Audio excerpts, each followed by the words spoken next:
5, 4, 3, 2,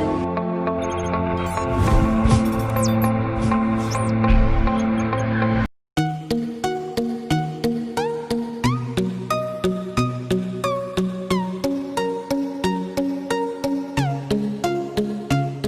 Olá, seja muito bem-vindo. Não se esqueça de se inscrever no canal, curtir e compartilhar nossos vídeos. Vamos mais uma aula? Olá pessoal, tudo bem? No vídeo de hoje então falaremos sobre a parte de gerência de memória, que é uma parte bem importante, né, do gerenciamento de recursos de um sistema operacional, né, especificamente nessa parte de memória. E aí entender um pouquinho como é que funciona a alocação de dados por unidade de memória, né? Como é que como é que o sistema operacional, na verdade, ele consegue localizar os dados ali para poder fazer encaminhamento à CPU. Fala também de memória virtual, fala também de paginação, segmentação, né? E vários outros esquemas aí ligados ao gerenciamento de memória. Ok? Vamos lá então? Essa apostilinha nossa aqui, né, gerência de memória. E aí, relembrando aí essa questão relembrando essa questão do uso, né, da memória pelos processos, né? Tem um pequeno texto aqui: a CPU pode ser compartilhada por vários processos. Como resultado de escalamento de CPU, podemos melhorar a utilização de CPU e velocidade de resposta do computador para seus usuários. Para alcançar esse aumento de desempenho, entretanto, é preciso manter vários processos em memória, ou seja, é preciso compartilhar a memória. Então, obviamente, vocês sabem, né, depois aí da parte hardware que a gente apresentou no começo do ano, que o computador ele executa diversas tarefas, vários processos, porém, ele tem um processador hoje em dia com mais de um núcleo, né, com vários núcleos, né, de 2 para cima. Então você tem uma possibilidade de poder executar mais tarefas ali em núcleos diferentes. Então você tem 2 locais distintos, porém só tem uma única memória, só tem um único local de memória, que ele começa, obviamente, do endereço 0 e vai até o endereço X, por exemplo, né? Então como é que se faz esse particionamento, né, para que cada processo possa acessar um endereço de memória diferente, né?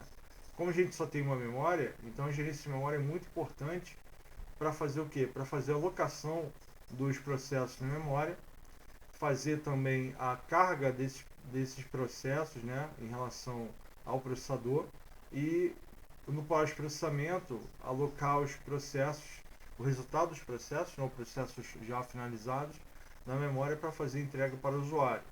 Então, é importante fazer a gestão muito bem feita dessa parte, né, da memória, porque é um único recurso, né, um recurso único para vários processos.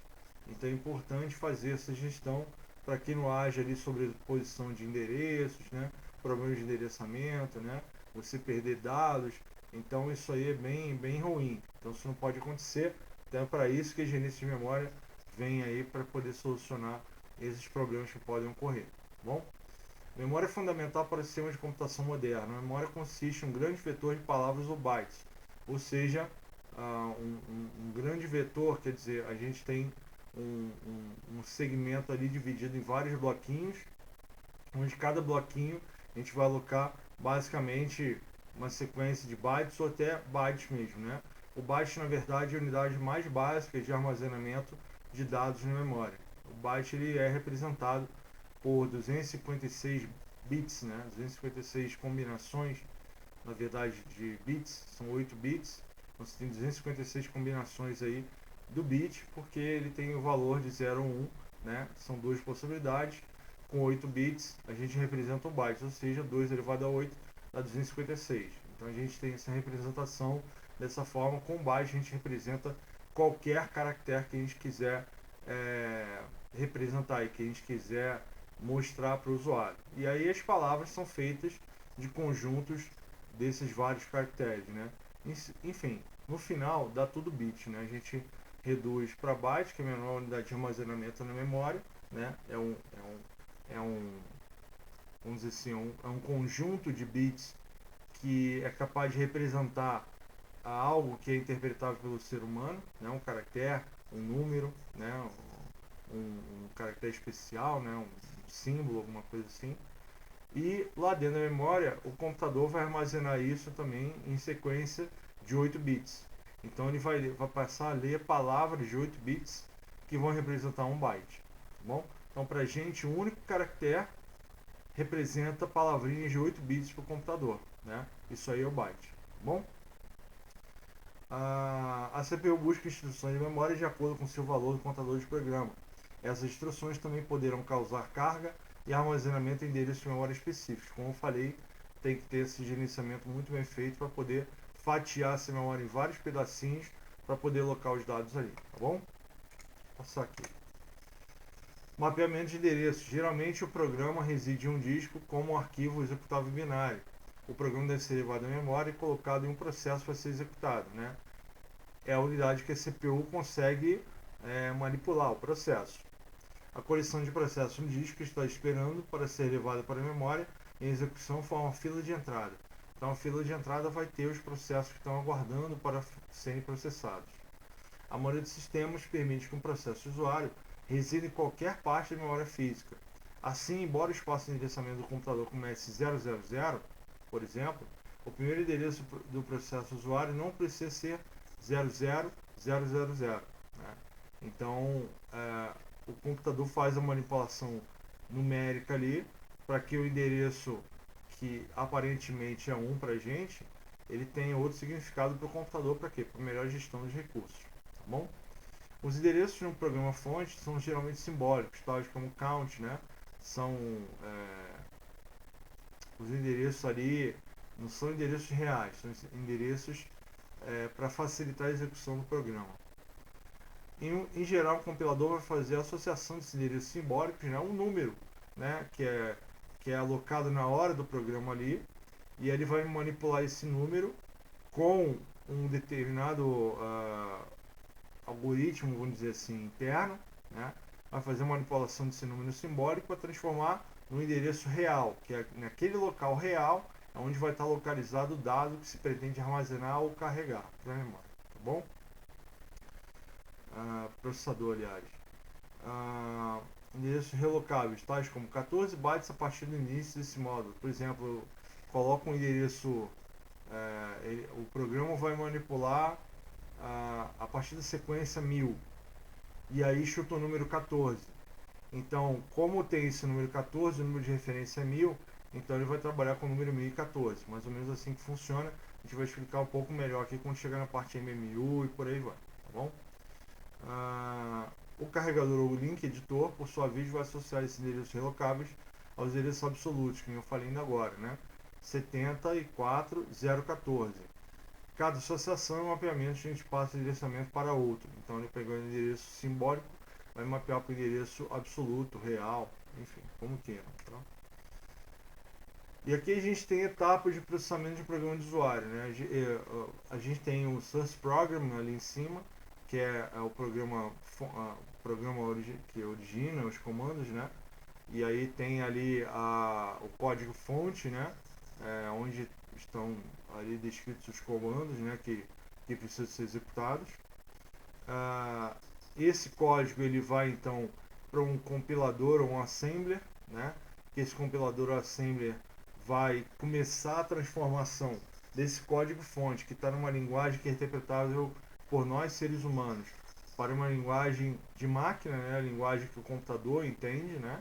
Que esses caracteres A, número 1, asterisco, isso aí são caracteres para facilitar o nosso entendimento. O que o computador entende no final das contas é 0 e 1, tá bom? Vai depois de ser compilado, vai gerar um módulo objeto, né? E aí, adicionando outros módulos objeto, vai para o editor de linkagem, né? Para fazer ali, juntar esses dados todos para poder gerar um novo código. E aí se inicia o tempo de carga, né? Onde está ali load time, né? se inicia o tempo de carga aí. Desse editor de linkagem é colocado ali o módulo de carga, né, para poder dar prosseguimento ao processamento do dado, né. E aí entra a biblioteca de sistema para poder auxiliar a execução dessas tarefas. E aí tudo isso, módulo de carga e biblioteca de sistema, é enviado para o loader, né? Loader é uma parte importante da execução de rotina, de tarefas dentro do computador. Do loader, né, a gente finaliza o tempo de carga e começa o tempo de execução, runtime. Ele adicionar as informações que estão no loader, né, com bibliotecas do sistema carregadas dinamicamente, outras bibliotecas para poder executar, né, e aí faz a linkagem dinâmica, e tudo isso junto, gente, vai formar uma imagem de memória binária, né, vamos colocar assim. E aí essa imagem de memória binária, ela vai ser efetivamente executada, né, como diz a imagem binária, vai transformar tudo isso em 0 e 1, e aí vai efetivamente o processador executar essas instruções, fazer os cálculos vetoriais, aritméticos ali, o que precisar fazer, e aí vai dar o feedback depois desse processamento, voltando para o usuário, né? Retornando esse valor para o usuário, tá bom?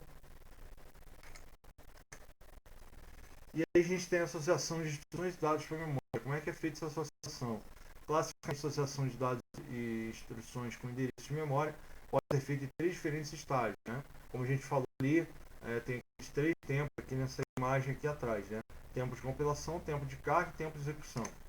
Tempo de compilação: se a posição de memória for conhecida em tempo de compilação, um código absoluto pode ser gerado. O código deverá ser recompilado se a posição de início mudar. Essa é a parte do tempo de compilação. Tempo de carga: deverá ser gerado um código relocável se a localização de memória não for conhecida em tempo de compilação. Então, o tempo de carga já tem ali uma associação maior com a questão do endereçamento e tal, tá?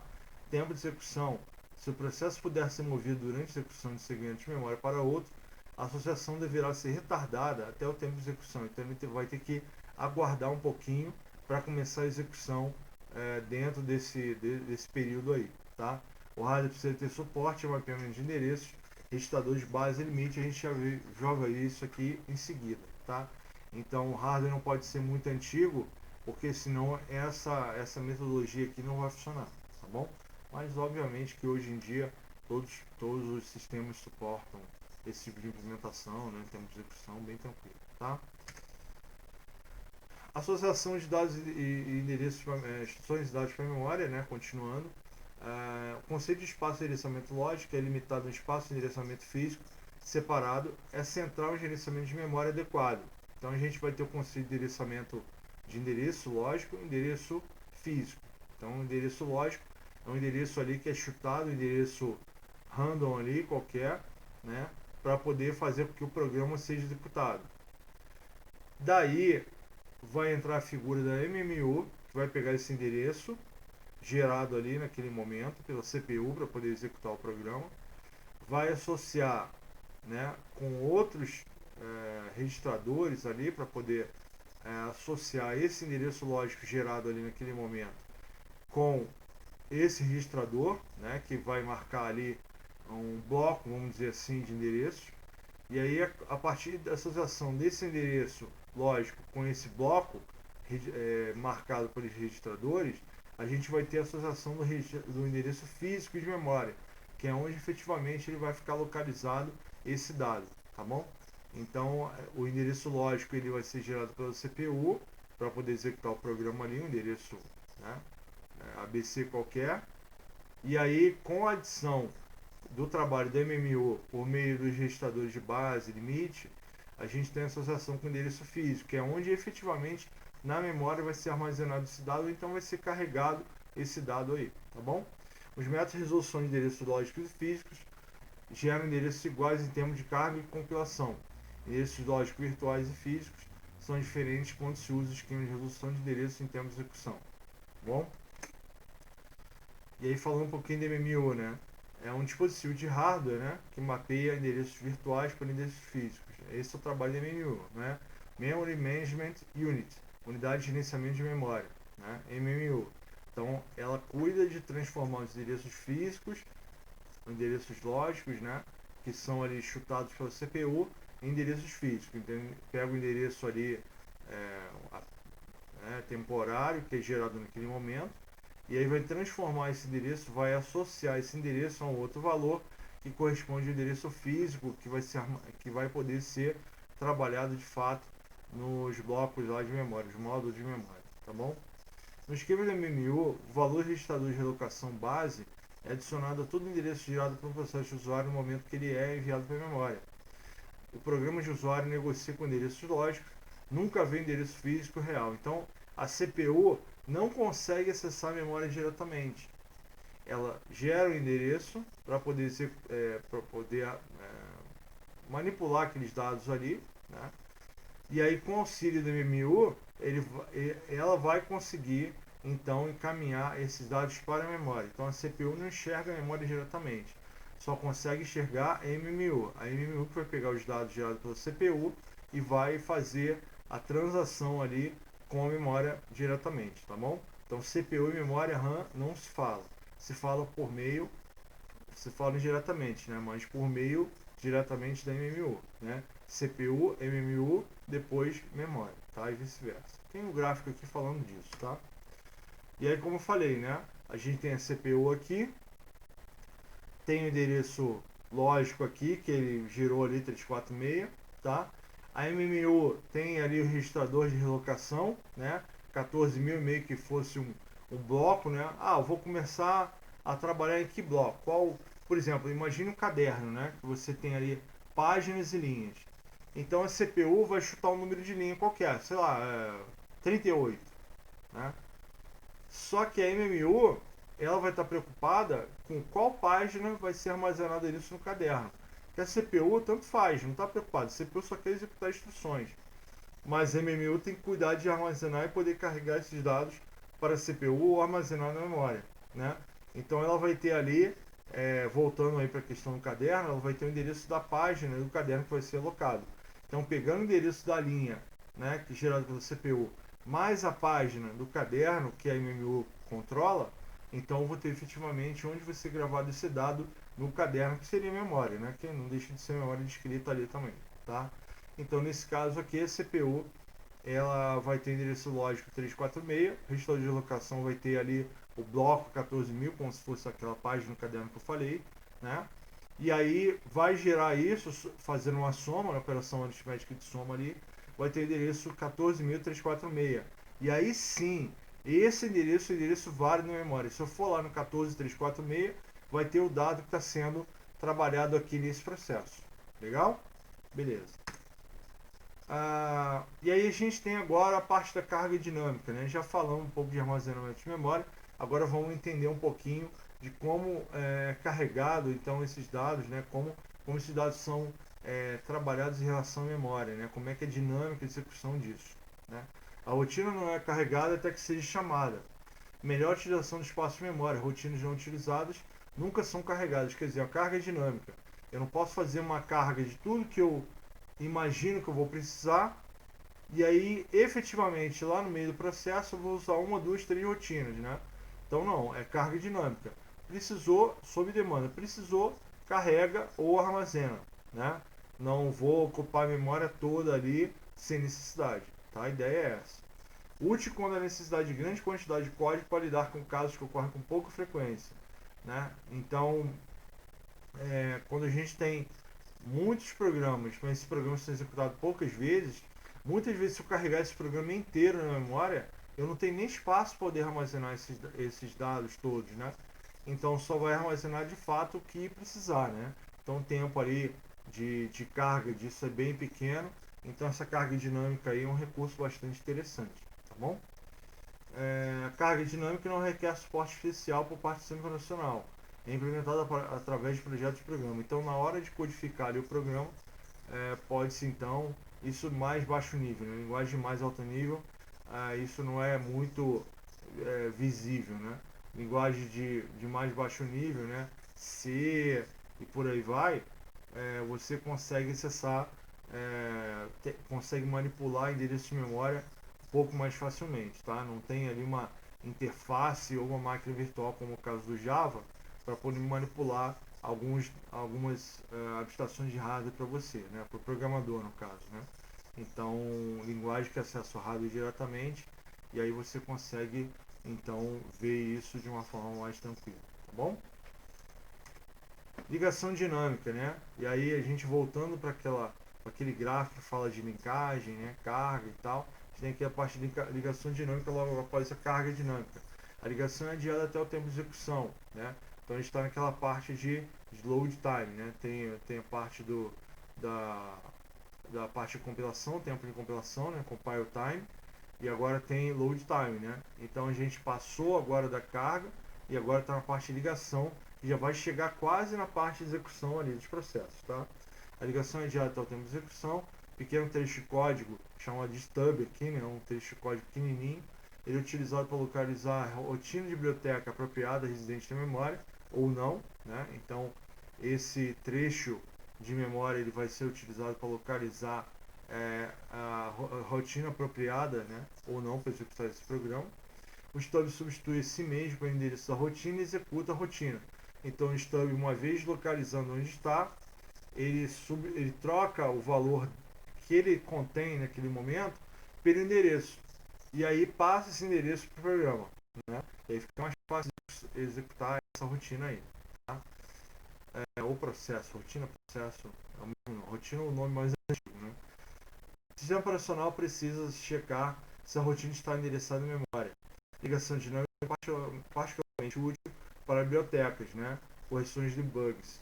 Então, muitas vezes a ligação dinâmica é interessante para corrigir falhas aí na carga dos dados, né? Para a memória, antes de termos execução.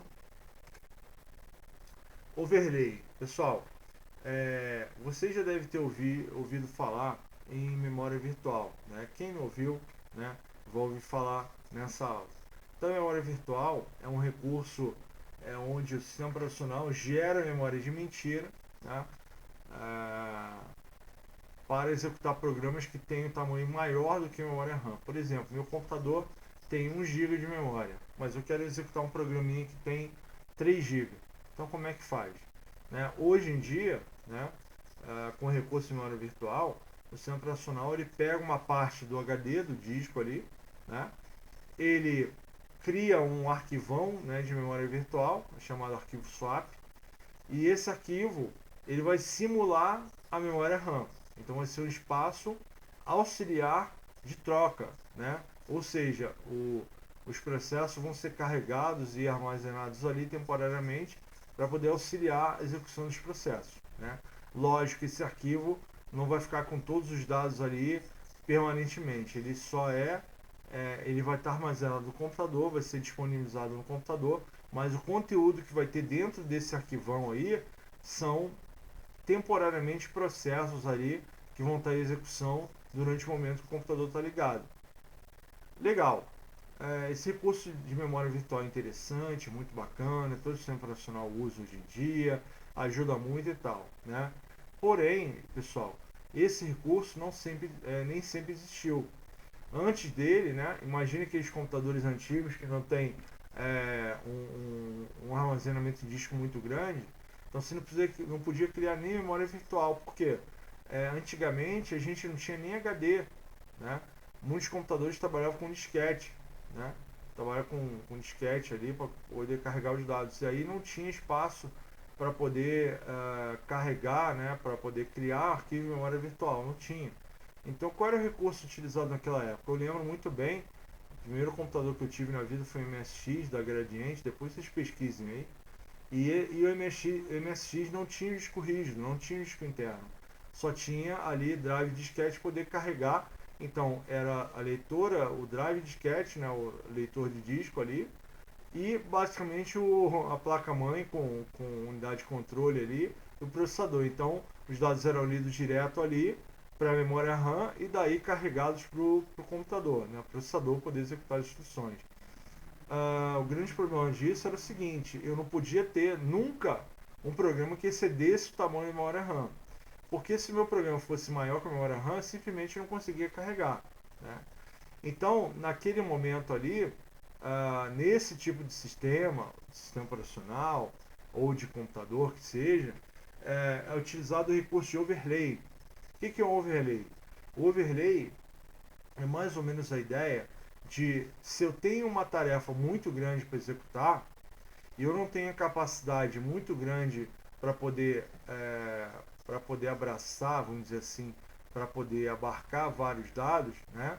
Eu tenho a tarefa muito grande e eu tenho capacidade de processamento pequena, de armazenamento pequena por unidade de tempo, né? Eu não posso armazenar, por exemplo, meu programa tem 1 GB, né? Eu tenho memória de 100 MB. Então eu não consigo enfiar 1 GB em 100 MB, né? Fica difícil. Então, nesses casos, a gente tem que dividir a tarefa em pedaços pequenininhos, né? Pensa no jogo de fases aí. Você tem ali a fase 1, fase 2, a fase 3. Ninguém joga 10 fases ao mesmo tempo, né? Primeiro joga uma fase de cada vez. Mas o jogo inteiro, o programa inteiro, tem todas as fases. Só que eu só consigo jogar ou executar uma fase por vez. É assim como faz o overlay, né? Então o overlay executa uma fase do programa por vez, por quê? Porque é um recurso que é, é vamos dizer assim, é utilizado por um computador que não tem muita capacidade de armazenamento. Então tem que dividir as instruções em vários pedacinhos, de forma que esses pedacinhos encaixem, caibam no meu espaço de memória que eu tenho ali, tá? Então o overlay basicamente é essa ideia, tá bom? Tem o texto aqui na apostila, que obviamente vai cair na prova de vocês aí, não exatamente o overlay, mas eu vou tirar da apostila para que vocês façam avaliação, né? Então é interessante a gente seguir o que está aqui, tá? Mas a ideia é essa. Manter em memória apenas instruções e dados que são necessários em determinado momento, não carregar tudo, né? Necessário quando o processo é maior do que o montante de memória alocado a ele. Então tem um processo, ele é muito maior do que a capacidade de memória que eu tenho disponível para poder alocar ele, né? É implementado pelo usuário, pode ser implementado pelo programador, né? Não qualquer usuário. Não necessita de suporte especial do sistema operacional. Programar e projetar a estrutura do overlay é complexo, né? Então, não tem nenhuma restrição de criar overlays, porém programar isso aí é bem difícil, mas é mais ou menos aquela ideia que eu falei, né? Dividir a nossa tarefa em pedacinhos que possam ser executados parte a parte pelo nosso computador, tá bom? Então a gente tem um exemplo aqui, né, de um programa que no total ele tem, deixa eu ver aqui, 70, 80, 150, 10, 160, 30, tem 210K, né? O programa inteiro tem 210K, contando ali o Pass1, Pass2, Overlay Driver, Common Routines e Symbol Table, né? Então 210K. Porém, se reparem aqui, né, que o computador ele só tem capacidade de carregar algumas partes do programa por vez. A gente tem aqui carregado na memória 20K, né, Symbol Table, 30K das rotinas comuns, né, e 10K do drive de overlay, né? Então isso totaliza 60K. E eu tenho que ter um espaço para quê? Para armazenar os diversos outros blocos do programa. Que, se vocês repararem aqui, o máximo entre esses dois blocos aqui é 80K, o maior deles é 80K. Então, com certeza ele tem 80K, ou até mais um pouquinho do que 80K, para poder executar esse programa. Mas vamos pensar que ele tem 80K aqui, tá? Então, no PS2 ele tem no máximo 80K, né? Mais 10, 90, mais 30, 120, 140. Então, o meu programa de 210K no total, sim, pode ser executado num computador que tem 140K. Pô, mas como pode ser executado 140K? Simples, né? Eu pego parte do programa que pode ser divididas, que pode ser executadas em diferentes momentos, separo aquilo que tem que estar carregado, porque se não estiver carregado não funciona o programa, que é a tabela de símbolos, rotinas comuns e drive do overlay, né? Que é o drive do overlay fazer o overlay funcionar, né? E aí carrego o restante do programa passo a passo, pedaço a pedaço, poder executar ele tudo de uma vez, né? Claro que isso aqui não é muitas vezes uma coisa que demora demais, né? Uma coisa que tem certa dinâmica rápida aos nossos olhos, né? Então, embora a gente segmente as coisas dessa forma, na hora de executar, muitas vezes a gente não tem essa ideia de lentidão, né? Porque o computador executa as instruções ali na ordem de microsegundos, né? Nanosegundos até. Então, isso aqui não é perceptível aos nossos olhos, mas tem que ser programado dessa forma, porque senão o computador não aguenta executar. Legal, pessoal? Então, esse aqui é o overlay, é um recurso pré-memória virtual, que a gente vai ver agora em seguida, tá? Swapping, né? Aí já falando de memória virtual, né? Com o advento do disco, né, de maiores capacidade de armazenamento, foi possível então criar um espaço, como eu falei, temporário para poder armazenar esses processos onde o tamanho excedia o tamanho da memória RAM, né? Então a gente voltar naquele cenário que eu tenho 1 GB de memória e tenho um programa de 3 GB para rodar, né? Se eu tenho capacidade de criar um arquivo de memória virtual, um arquivo swap, né, de 2 GB, eu não preciso ter um esforço tão grande para poder programar usando overlay, né? É mais fácil criar um arquivo de memória virtual e mandar o sistema operacional executar lá, como se a memória total do computador fosse memória RAM mais a memória virtual. E aí aí o sistema operacional engana o processador, né, engana a lógica escalador de processos, mostrando que ele tem um total de 3 GB. Só que, na verdade, 1 GB de memória RAM, ali o pentezinho de memória elétrico ali, e 2 GB de memória que pode ser no HD mecânico, elétrico também no caso SSD. Tá? Então, o sistema operacional engana ali o executor de processo ali, no escalonador e outras figuras mais, dizendo que tem mais memória que realmente tem, mas é um recurso que tem que ser utilizado porque senão você não consegue rodar muitos processos. Poucos processos, pequenos processos vão ser permitidos executar na máquina porque você não tem capacidade grande de memória, tá bom? Então, o processo pode ser removido temporariamente da memória para um armazenamento auxiliar, que é a memória RAM, né, o arquivo swap, e em seguida retornado à memória para continuar a sua execução. E aí tem duas figuras aí importantes, né, que é essa parte de armazenamento de memória virtual. Backing Store, disco grande e rápido o suficiente para armazenar uma cópia de todas as imagens de memória de todos os usuários. Deve fornecer acesso direto às imagens de memória. Então, o Backing Store é um local onde vai ter a possibilidade de armazenar todos os processos que estão em execução de todos os usuários. Quando se fala em todos os usuários, é pensando num servidor, uma máquina que tem possibilidade de executar muitos processos ao mesmo tempo, né? Computador doméstico geralmente é um usuário só por vez, no máximo 2 ali, você loga uma sessão, né? De repente a sua irmã está trabalhando no computador, deixa ele pendente, você troca o usuário sem encerrar o que está sendo executado ali, faz o que tem que fazer e acabou, né?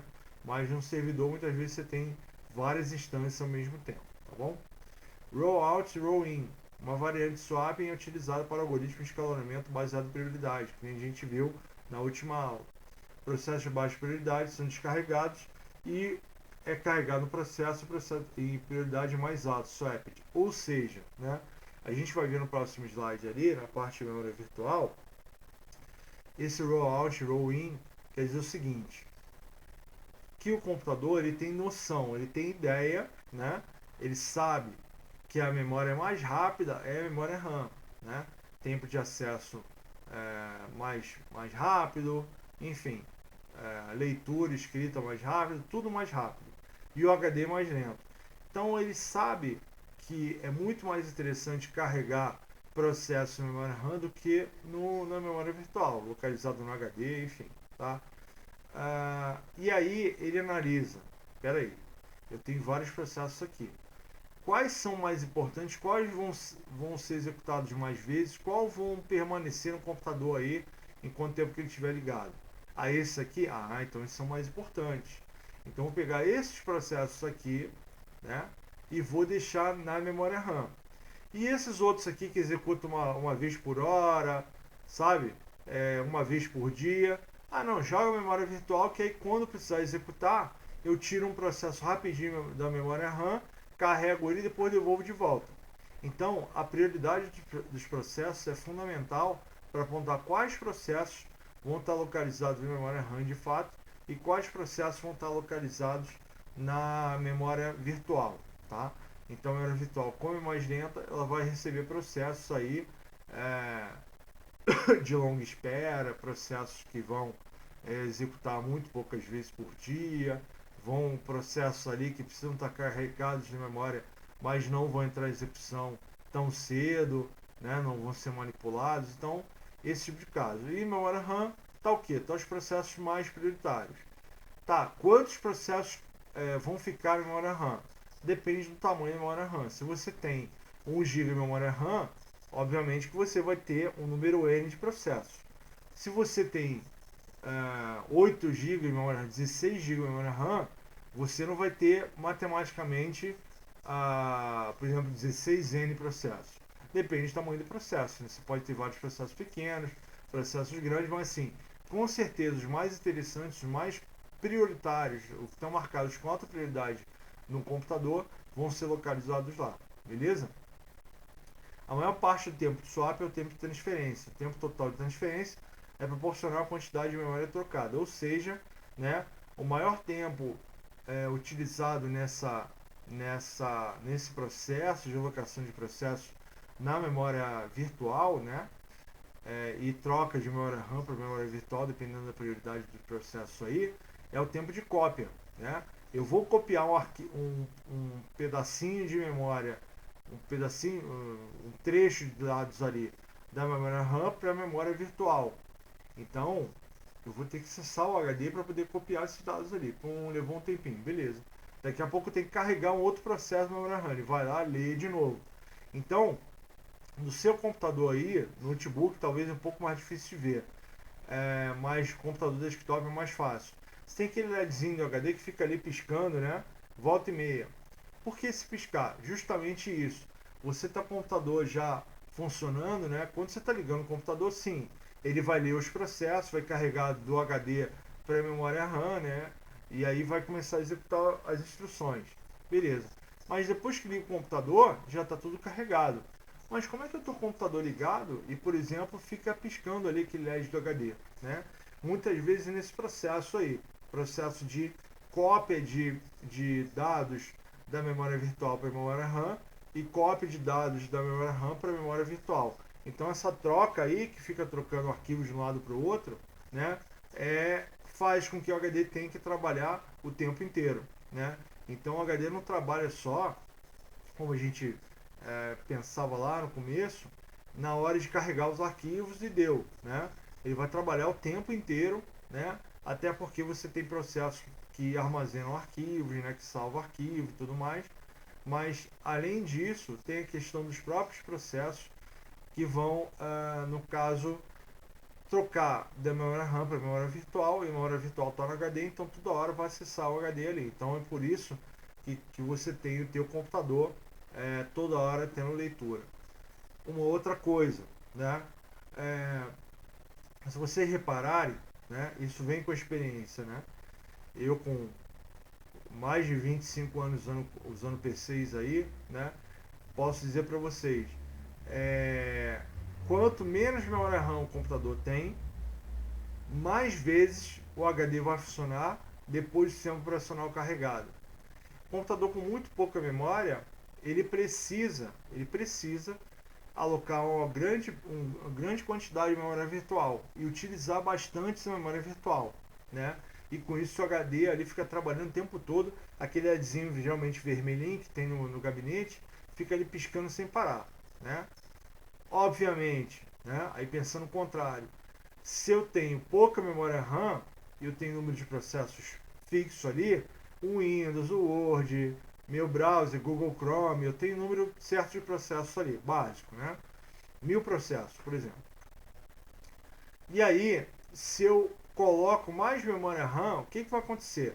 Esses 1000 processos, boa parte deles, ou quase totalidade deles, vai estar armazenado na memória RAM. E aí, como eu não vou precisar quase da memória virtual, eu não preciso ir lá no HD e ficar lendo a memória virtual. Então, quase o seu LED do HD não vai ficar piscando, porque a memória virtual quase nunca é exigida. Então, quanto menos memória RAM eu tenho no computador, mais o HD é exigido. Por quê? Porque eu tenho que acessar a memória virtual toda hora. Porque eu não tenho memória, o computador tem que criar a memória virtual ali, um arquivo swap, para poder armazenar esses dados temporariamente e poder executar as coisas que eu quero, né, que a gente precisa no computador. Quanto mais memória RAM eu tiver, menos necessidade de memória virtual eu vou precisar. Por exemplo, o computador hoje com 64 GB, computador doméstico, né, com 64 GB, muito raramente vai precisar de um arquivo de memória virtual, tá? Você pode deixar até ter opção no Windows ou próprio Linux de você não criar ou partição de memória virtual, partição swap, no caso do Linux, ou arquivo de memória virtual. Você pode tirar o arquivo de memória virtual ali, você vai poder executar as tuas tarefas com tranquilidade, tá? Aí, professor, o que acontece? Acontece o seguinte, acontece que com menos acesso ao HD, o teu computador se torna mais rápido. Por isso, aí agora vem o entendimento, né? Por isso que quanto mais memória RAM no computador, mais rápido ele se torna. Por quê? Porque eu vou ter que exigir menos do meu HD é lento, e aí a velocidade vai lá embaixo.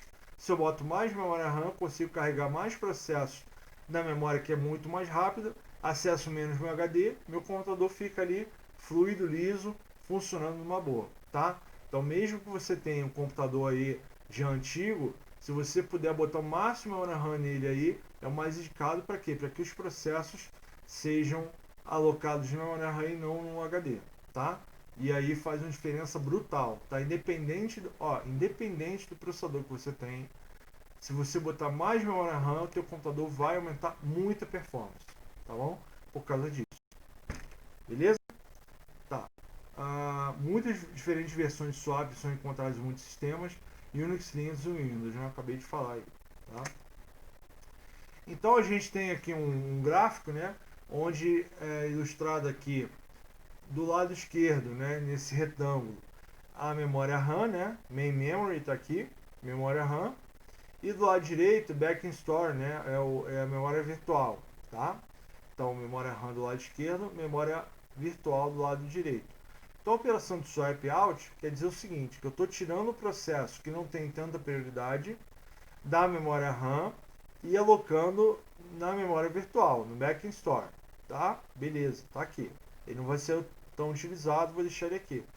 E o processo P2, né, ele passou a ter uma prioridade grande, eu precisei executar ele agora, teve uma chamada aí pelo escalonador, enfim, teve alguma coisa assim.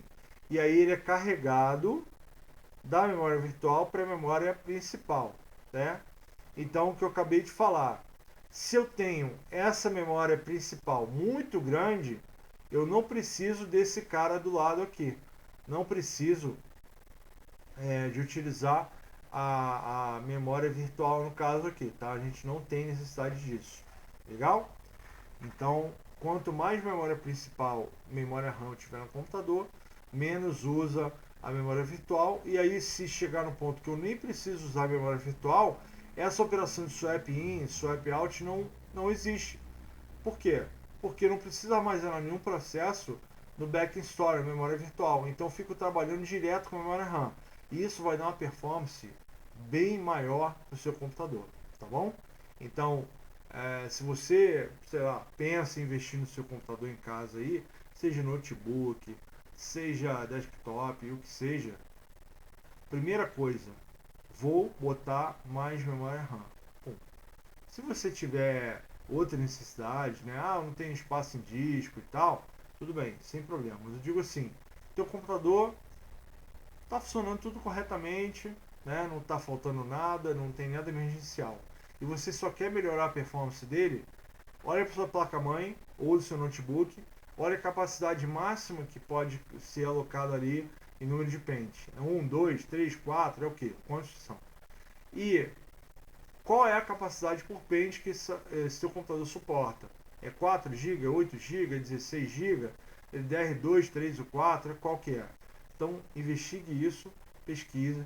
Se você puder colocar mais memória RAM no seu computador, menos utilização de memória virtual você vai ter e vai ter um sistema muito mais rápido, beleza? Não tem problema de I/O aqui, né? Manter o job em memória enquanto ele estiver envolvido em I/O, executar a I/O somente em buffer de SO. Então, isso aqui tem relação com a questão da movimentação do processo da memória virtual para a memória RAM e vice-versa. Então a gente tem muitas vezes problema de entrada e saída. Se o HD for muito lento, você vai ter esses processos aqui, à medida que forem executados, vai tomar um tempo bem grande do computador, porque o HD tem que ler esses processos de novo no arquivo de memória virtual. Agora, se você tem um SSD e tal, aí já aumenta muito a performance do seu computador. Uma outra dica também é, se você quer não estar com grana para investir muito em memória RAM para o seu computador, o simples fato de substituir o seu HD mecânico tradicional por SSD já aumenta muito a velocidade, porque basicamente, né, a velocidade com que o HD carregar os processos aqui vai ser muito aumentada, porque você está trocando a velocidade do dispositivo físico. Vai continuar a memória virtual? Vai. Só que como o HD aumenta a velocidade, você vai aumentar a velocidade global do seu sistema, tá bom? Então, opção número 1, máxima memória possível no computador. Vou botar quanto der, 8, 16, sei lá, o que der. Mas não tô com grana, tô meio duro, sei lá, tá ruim. Não tem problema. Pega o SSD ali, né, de 120 GB na faixa de 200 pila, mais ou menos aí.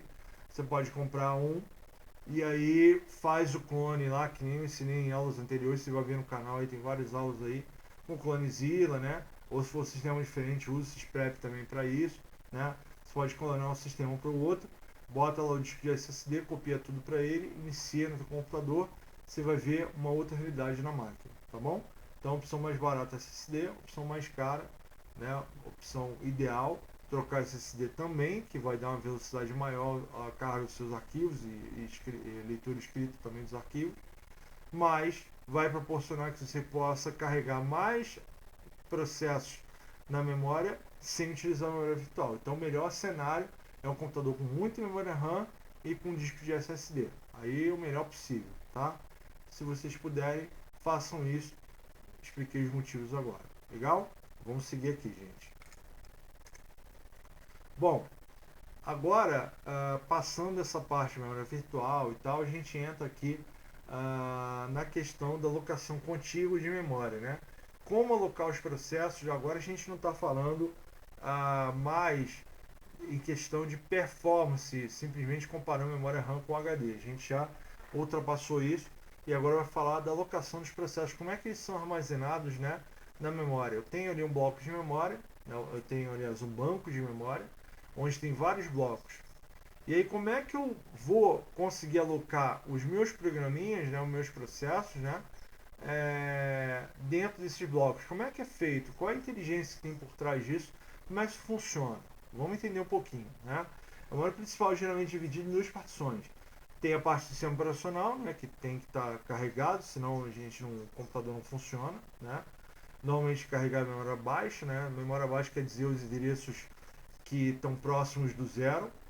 E os processos usuários ficam na memória alta, quer dizer, memória alta é a parte que fica de memória disponível após o trecho de memória alocada para o sistema operacional, que fica mais próximo do zero. Então, por exemplo, dando um exemplo aqui, eu tenho a memória com 1000 posições. Então, eu vou dividir ao meio essa memória. Então, vai ser 500 para o sistema operacional, 500 para o usuário. Então, quando eu começo a contar a partir do endereço 0, né? 0, 1, 2, 3. Então, esse pedaço até próximo ali do 500, 499, vai ser alocado para o sistema operacional. E aí, a outra parte dessa memória, ela vai ser alocada para o processo usuário em endereços mais altos. Por quê? Porque o simples fato de manipular nos algoritmos números menores faz com que a gente possa executar mais rapidamente as coisas, porque vai alocar, as variáveis vão ter um tamanho menor de dados quando tiver que alocar no endereço da memória. Então é muito mais fácil alocar tamanho menos custoso, melhor dizendo, o endereço 1, endereço 20, endereço 100, do que endereço 1.780.000, 2 bilhões, entendeu? Então é por causa disso, o tamanho da variável fica menor e isso faz com que os algoritmos executem mais rapidamente, né, lendo essa variável, e daí para o sistema operacional, para os processos do sistema operacional, isso dá uma maior performance, tá bom? Alocação partição simples.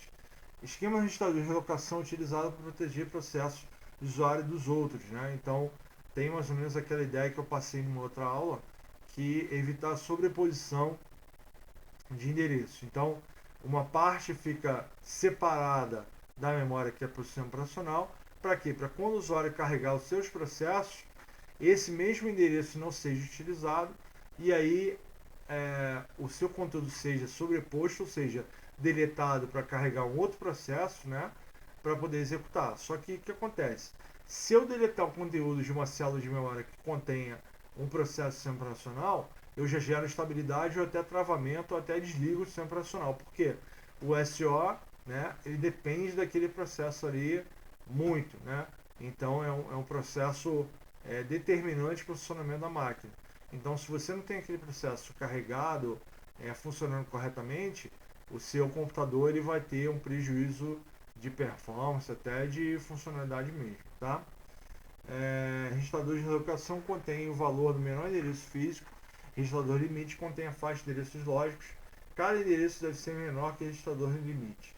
Então, a gente vai ver na parte lá de paginação e segmentação essa dinâmica, né, do registrador de limite e registrador de base, né? O endereço de um não pode ultrapassar o limite do outro. Mas eu vou deixar para mostrar um pouco melhor lá na frente, só para dar uma ideia básica de como funciona, tá? Eu quero mostrar para vocês aqui os algoritmos de alocação de memória, né? Para a gente poder entender como é que são alocados os processos na memória, blocos de dados, né, e blocos de memória. Como é que é feita essa dinâmica, né?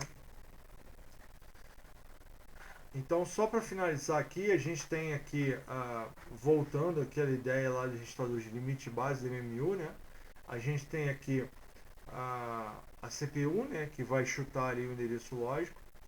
A gente tem ali o registrador limite, e aí tem o if, né?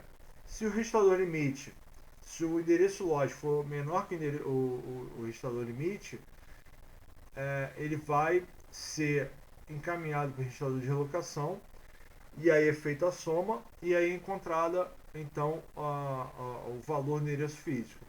Se não for menor, né, for maior, né, ou igual ou maior do que o registrador de limite, vai dar um erro de endereçamento, um trap quer dizer uma interrupção instantânea ali no processo, né, e vai dar um erro de endereçamento e ele vai ter que reiniciar o processo, tá? Então, o valor do endereço lógico tem que sempre ser menor do que o valor do registrador limite, né? O registrador limite é mais ou menos aquela ideia da página, né, do caderno, e o endereço lógico é a linha da página do caderno, tá? Vamos lá. E aí a gente tem aqui, continuando a ideia de locação contínua de memória, né? Quando a gente trabalha com locação com múltiplas partições, a gente tem um hole, né, um buraco, né, que é um bloco de memória disponível, né, do endereço todo de memória ali, a gente vai ter um trecho disponível ali, né. Só que a gente vai ter blocos de vários tamanhos, né, de variados tamanhos de memória disponível ali, tá. Quando o processo chega, é alocada a memória de um hole grande o suficiente para acomodá-lo. Então, quando o processo chega, por exemplo, eu preciso de 1 mega, né, memória disponível aí para poder alocar os meus dados, né? E aí o sistema vai tentar encontrar um espaço suficiente para poder alocar isso, né?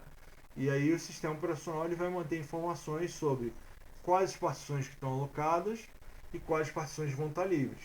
Para quê? Para ela poder saber, para o sistema operacional poder saber para onde mandar um determinado dado de processo, bloco de dados ali do processo para a memória. Então não adianta ele ter um descontrole total sobre esse endereço, porque quando precisar alocar um processo, ele vai precisar saber onde está livre, se o tamanho é disponível, se o tamanho é suficiente, se não é, né, e onde está ocupado. Então ele precisa ter esse controle para saber se pode até executar o processo ou não, tá bom? E aí, gente, tem uma ideia aí, né, de como funciona dinamicamente, né, a alocação de memória, né? A gente tem ali a memória no primeiro ilustração aqui, a gente tem um pedaço alocado para o sistema operacional, um pedacinho em processo 5, um pedacinho em processo 8 e um pedacinho em processo 2. Em seguida, o processo 8 é finalizado, então ele sai da memória e liberou espaço. Tá? Então a gente tem aqui o pedaço aqui para o sistema operacional, para o processo 5, o pedaço do processo 8 está livre. E aí na fila de execução de processos tinha um processo 9 com demanda para ser executado. E aí foi alocado no começo, né, desse bloco disponível. Foi alocado aqui no comecinho, né? O processo 9 ele tem um limite para poder, um valor máximo, né, para alocar, né? Não é um valor infinito, né? Ele vai ter um tamanho determinado. E aí após esse tamanho, né, é fechado o bloquinho aqui e o resto está disponível. E aí na fila, olhando o processo 10, teve necessidade de rodar nesse momento. Então, logo abaixo do processo 9, entrou o processo 10, ainda tem um espacinho aqui no último, na última instrução, no último retângulozinho ali, para executar um outro processo. Enquanto isso, o processo 5 e 2 continuam ali executando, né? Vamos lá. Gente, agora a gente tem os processos de alocação de memória, né? Os processos não, os algoritmos de alocação de processos na memória, né? A gente tem três principais algoritmos aí: First Fit, Best Fit e Worst Fit, tá? Então, esses algoritmos são necessários, né?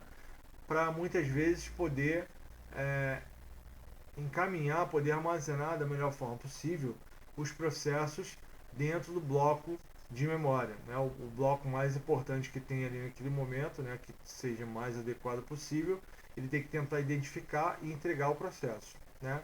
Então, qual é a métrica, qual é a inteligência, qual é vamos dizer assim, o método que vai ser adotado para poder identificar esse bloco livre e poder entregar para aquele processo que está necessitando.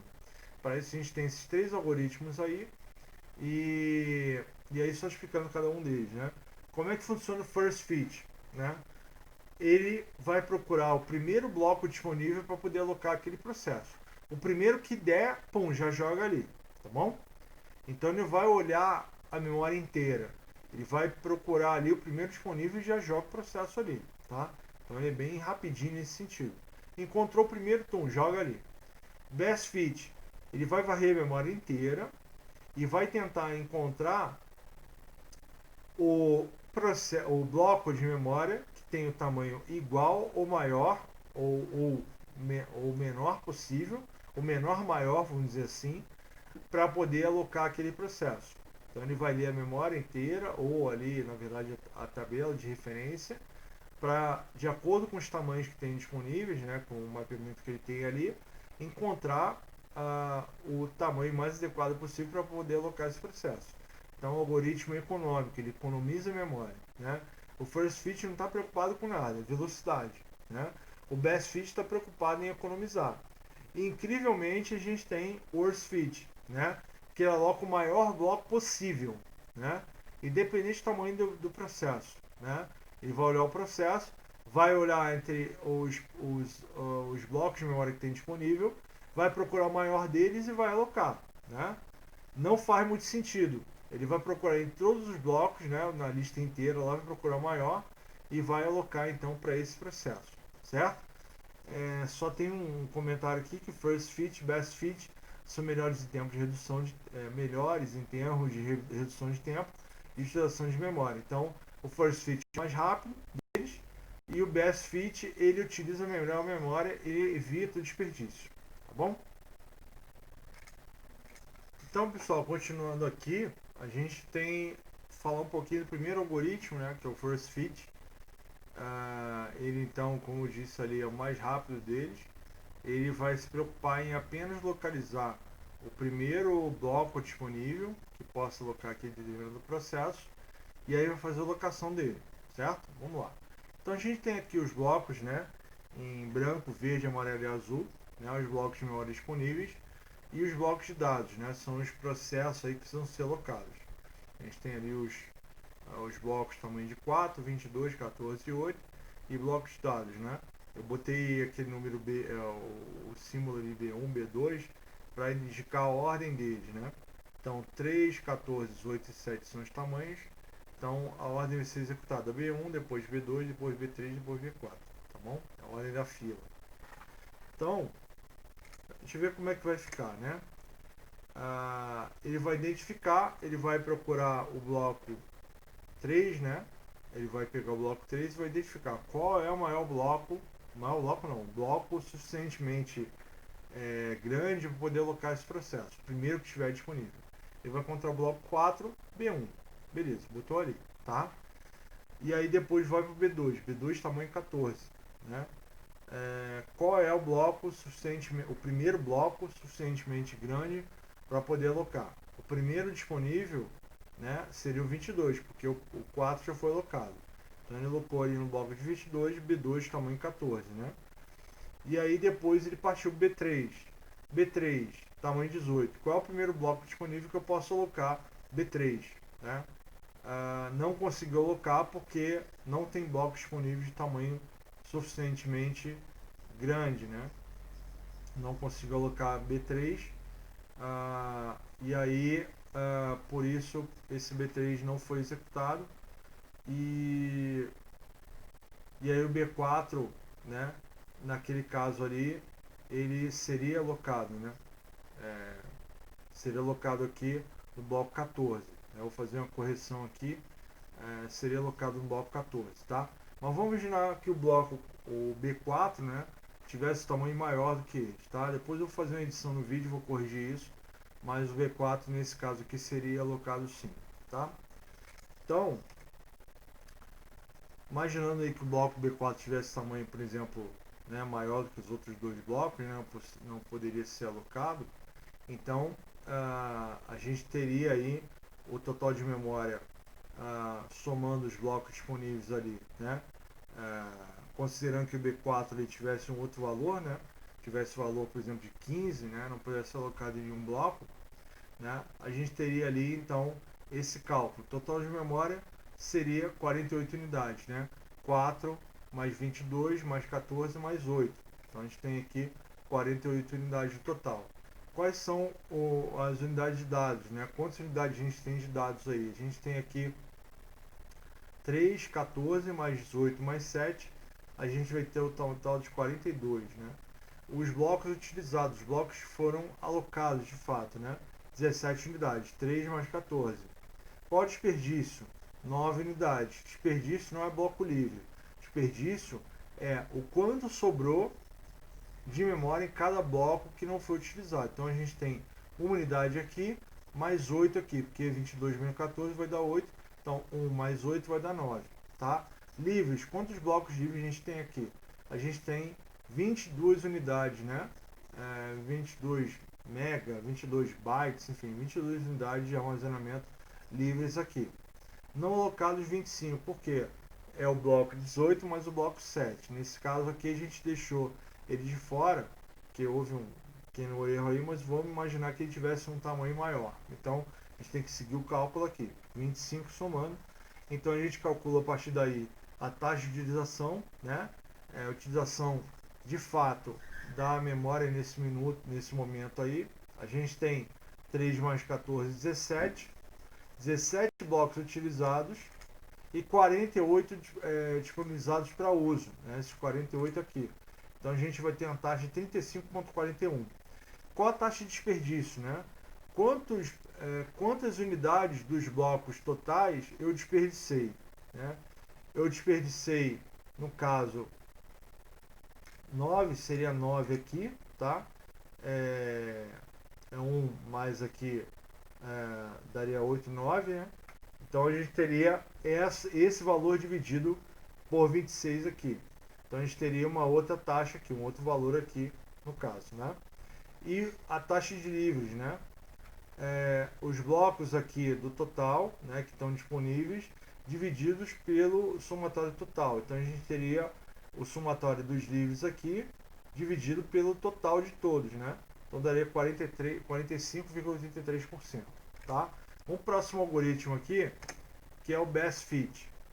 O Best Fit, então, ele vai tentar encontrar a melhor possibilidade para poder alocar aquele determinado bloco. Então, lembrando que a gente vai alocar aí a partir do bloco B1, depois B2, B3 e B4, e aí depois vai entrar aquele cenário de cálculos ali, né? Tá, então ele vai começar pelo B1, vai procurar aqui entre todos os blocos qual o menor, maior, mais adequado para poder colocar o B1, né? Então o tamanho 4 é o mínimo entre os blocos disponíveis para poder alocar 3 unidades. Então ele vai ser alocado aqui. Tá, depois o B2. B2 de blocos livres, 12, 14, 18, 22, 14, 18. Qual é o mais adequado? Então o B2 vai ficar alocado aqui nesse bloco 14, né? Depois o bloco B3 vai ter o bloco 22 disponível e o bloco 8. Obviamente não dá para colocar no 8, ele vai colocar no 22 e o bloco B4 vai caber aqui no 8, né? Vamos passar aqui para a gente ver isso acontecendo. Olha, então a gente alocou, não tem nenhum bloco de dados não alocado ali embaixo, né? Como tinha no first fit, né? No best fit alocou todos ali, né? A gente tem ali bloco B1, B3, B2 e B4 alocados aí, né? E a partir daí a gente vai ver então aquelas taxas, né? E aí a gente tem o total de memória 48 unidades, né? A gente tem o total de dados 42 unidades. Quantos desses dados aí que são necessários foram utilizados de fato, foram alocados, né, na memória? 42 unidades. Qual é o desperdício total? A gente tem aqui 4 no primeiro bloquinho, mais 1 no último aqui. Então vai dar 5. Né? Então 5 unidades aqui. Livres, tem algum bloco livre aqui? Não tem bloco livre, todos foram utilizados. Né? Não alocados, tem algum bloco, algum processo aqui que não foi alocado em memória? Também não, então 0. Utilização, né? A gente tem aqui utilização da memória, né? Quantos por cento está sendo utilizado da memória? Então vai dar aqui 87,5. Aqui eu errei na escrita aqui, no caso vai dar um valor bem maior, né? É 42 por 48. O valor aqui, ó, tá errado, tá? É 42 por 48, 87, tá bom?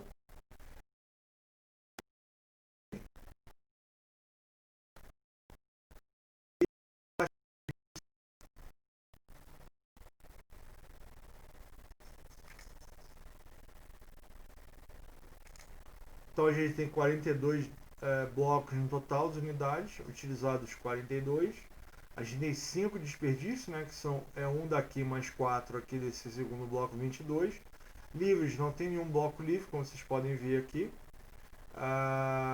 Não alocados também, não tem nenhum bloco que não foi alocado em memória, está todos ocupados aqui. Taxa de utilização, aqui tem um rinho de grafia, né?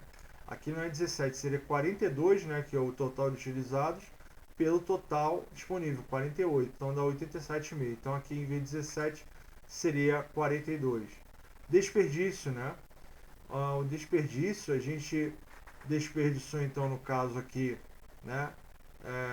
Vamos somar aqui, a gente tem 1 aqui do primeiro, 4 do segundo, mais 1. Então seria, no caso, em relação aos blocos, né?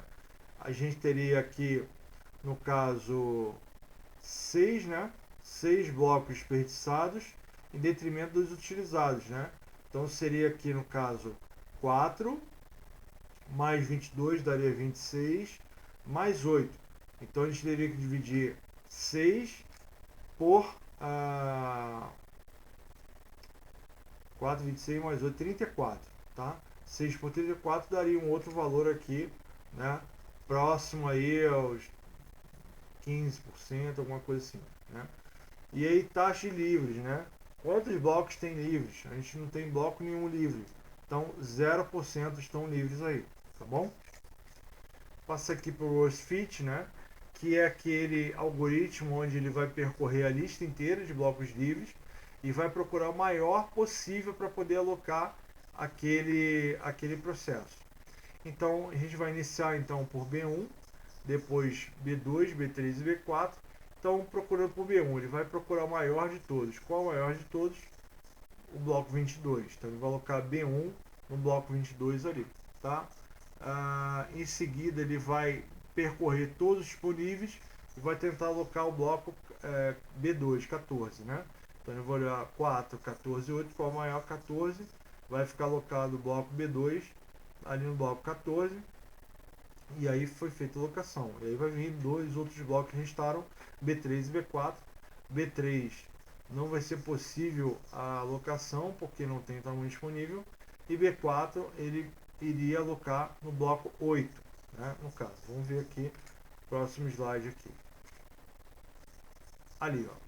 Então a gente tem ali o B1 alocado no bloco 22, né? Então consumiu 3 unidades. O bloco B2 no 14, o bloco B4, né? No bloco que tinha 8 unidades disponíveis, ficou um ali desperdiçado, sobrando, né? No bloco 22 teve desperdício de 19 e o bloco B3 18 não pôde ser alocado porque não tem bloco com tamanho suficiente disponível, né? Porque esse algoritmo aí ele desperdiça muito, né? Ele desperdiça muito porque ele procura o maior disponível para poder alocar qualquer processo que chegue. Então, naqueles cálculos ali, né, a gente tem 48 unidades total, 42 unidades de dados, né? Quais são os blocos utilizados, né? A gente tem aí 24 unidades de dados utilizados, foram alocados aqui, 24 no total, ó, 3 mais 14 mais 7, 24. Qual foi o desperdício, né? A gente tem desperdício não livre, tá? Desperdício.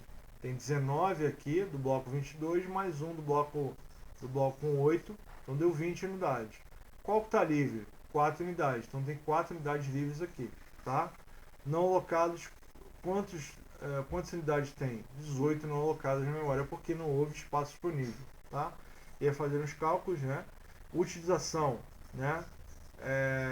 17, né? Por 48, não é 17 aqui no caso, tá? 24, tá? Utilização, ó, tem 3 mais 14 mais 7 dividido pelo total. Então a gente vai ter 50% aproximadamente. Taxa de desperdício, né? Então foram 20 blocos. A gente tem aqui 19 mais 1, 20, dividido pelo tamanho de blocos que estão sendo utilizados no momento, 44, tá? E livres, tá? A gente tem 8% livre no total, porque a gente tem um bloco com 4 unidades aqui, livres em relação ao total 48, 8,33%, tá bom? Então, pessoal, esses foram os algoritmos de alocação dinâmica de memória, tá? Vou fazer uma correção aí desse vídeo, né? Tanto o material e corrigindo o vídeo também, faço uma edição aqui. E espero que vocês tenham entendido, tá? E caso de qualquer dúvida, entre em contato por e-mail, WhatsApp, né? Pelos meios que a gente tem à disposição. Tá bom, pessoal? Muito obrigado, até a próxima. Tchau, tchau. Gostou do vídeo? Que legal! Se inscreva no canal, clique aqui em se inscrever no canal, curta, compartilhe nossos vídeos nas redes sociais e ajude mais e mais pessoas a terem acesso a essa fonte de conhecimento aqui no nosso canal. Então, até a próxima. Tchau!